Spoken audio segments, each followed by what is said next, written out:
The University of Florida's president announced Thursday that the school is discontinuing the use of its Gator Bait cheer and band performance at sporting events.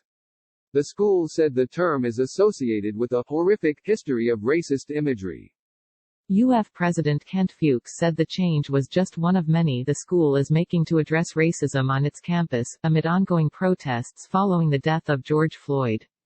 While I know of no evidence of racism associated with our Gator Bait cheer at UF sporting events, there is horrific historic racist imagery associated with the phrase, Fuchs said in a statement. Accordingly, university athletics and the Gator Band will discontinue the use of the cheer. Traditionally, fans shout Gator Bait and use their arms to mimic an alligator's mouth chomping when the band plays the familiar tune. According to the Jim Crow Museum of Racist Memorabilia at Ferris State University, African American children were sometimes used to bait alligators in the late 1800s and early 1900s. Newspaper articles and postcards from the time period also highlight the practice. While some celebrated the change, others spoke out in opposition. Lawrence Wright, who is credited with popularizing the cheer after chanting, "If you ain't a Gator, ya Gator Bait, baby," after a 1995 win, told the Gainesville Sun that he wants to speak with Fuchs about the decision. Wright planned to release merchandise with the phrase, according to the paper.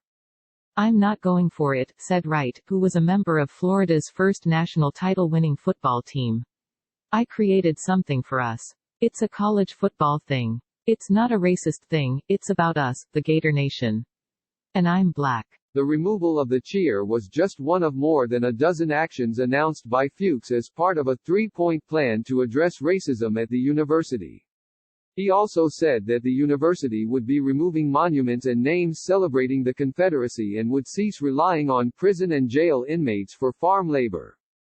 "It is past time for UF to commit and engage in this challenging, uncomfortable, transformational work," Fuchs said. "We know that we cannot undo lifetimes of injustice and racism, but we believe we can make progress, in education, in advancing truth, reconciliation and justice, and in anti-racism, equality and working to eradicate inequities."